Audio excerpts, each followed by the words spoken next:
Buongiorno, sono Giuseppe Giglio Chef, benvenuti nella mia cucina. L'ultima ricetta che ho fatto era quella della crema pasticcera, la base appunto della pasticceria.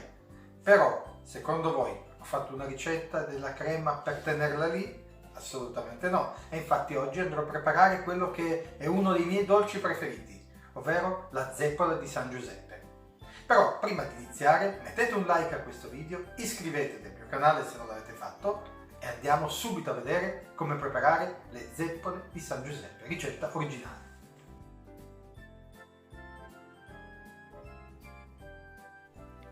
Iniziamo versando l'acqua in un pentolino, nell'interno aggiungeremo il burro, così, e un pizzico di sale.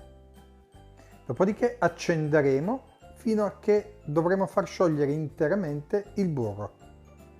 Per questa ragione, mentre accendiamo, mentre si scalda, continuiamo sempre a mescolare. Dopo qualche minuto il burro sarà completamente sciolto, pertanto è il momento di mettere la farina, tutta in un colpo. Così. Continuiamo a girare lasciando la fiamma sempre a fuoco medio. Dovremo girare per non farla attaccare, però succederà qualcosa. Vedete? Dopo un po' l'impasto diventerà un corpo unico. Quando diventerà veramente una massa unica e comincerà a pulire la nostra pentola, è il momento di toglierla. Così. Adesso schiacciamola un po' perché dovremo ospitare al suo interno il tuorlo e le 3 uova. Per questa ragione prepariamoli, il tuorlo e poi 3 uova intere. Dovremo faticare un po' in questa fase perché l'impasto è già ben compattato fra l'acqua, il burro e la farina, pertanto non sarà facile fare accettare le uova a questo impasto, però lavorando ci riusciremo. Per agevolarlo le sbatto un po', così perderanno un po' di densità e sarà più facile. Chiaro, mettiamola un po' alla volta, in 3-4 volte, in maniera che con pazienza andiamo a fare questo lavoro. Vedete, io con il cucchiaio di legno cerco di girare, quasi frammentare l'impasto per permettere la penetrazione. Vedete? Poco a poco, così. Più o meno, vi dico già, passeranno almeno 10-15 minuti impastando, prima che riusciate a ottenere una massa omogenea. Non vi scoraggiate se la vedete frastagliata, perché dopo sarà così. Quindi, quando sarà così, la andremo a mettere nella sac à poche. Prepariamo la nostra sac à poche. Mettiamo tutto il composto dentro, dopodiché intanto io ho preparato sul tavolo la carta forno dove andrò a formare quelle che sono le mie zeppole. La forma, diciamo, devono essere dei circoli, le dimensioni potete sceglierle voi, c'è chi le fa più grandi, chi le fa più piccoli, l'importante è che fate 2 giri uno sopra l'altro, così, vedete? Perfetto, andiamo a formarle tutte, ripeto, delle dimensioni che volete. Così, vedete? Guardate che belle che sono. Poi vedrete che si gonfieranno, queste quando entreranno a contatto con l'olio. Lasciamo il giusto distanziamento una dall'altra, perché adesso faremo questo. Taglieremo dalla carta forno direttamente ogni singola zeppola, perché sarà la carta forno lo strumento col quale andremo ad immergerle nell'olio. Vi farò vedere questa tecnica molto simpatica e molto utile per cuocerle perfettamente.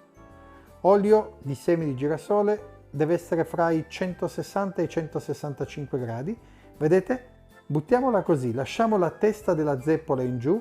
Dopo qualche secondo vedrete che piano piano si staccherà da sola la carta forno e dovrà cuocere così per almeno 2-3 minuti. Non giriamola subito perché sennò l'impasto potrebbe collassare su se stesso perdendo spumosità. Quindi mettiamo le zeppole, se ne mettiamo di più teniamo sempre sotto controllo la temperatura, in maniera che non vada eccessivamente giù e neanche troppo su. Vedete? Dopo circa 2-3 minuti che è ben dorata, vedete? Rimane bella gonfia e adesso potremo fare la parte inferiore, più o meno sempre un paio di minuti, dopodiché saranno pronte e le scoliamo, le mettiamo in un panno assorbente. Vedete che cuocere alla giusta temperatura farà sì che le nostre zeppole non saranno eccessivamente unte, vi sorprenderà vedere questo. Vedete che anch'io ho fatto varie dimensioni, tanto alla fin fine ciò che conta è il sapore, poi la dimensione ognuno come vuole se la fa. E voilà, guardate che belle. Adesso andiamo a preparare la nostra zeppola, la componiamo con della crema pasticcera buonissima. Potete usare il link che vi appare qua dove spiego esattamente come farla, molto facile. Poi aggiungo le amarene, ho usato quelle della Fabbri io, che le considero le migliori, fra l'altro vi lascio poi il link in descrizione, e poi zucchero a velo. La nostra zeppola è pronta.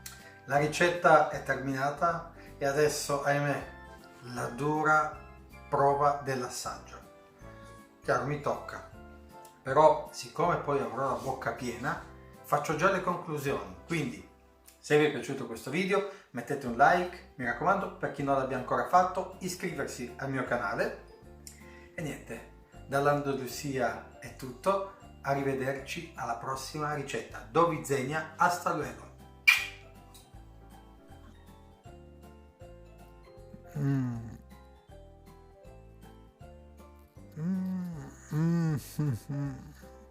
Mamma mia, guardate qua dentro.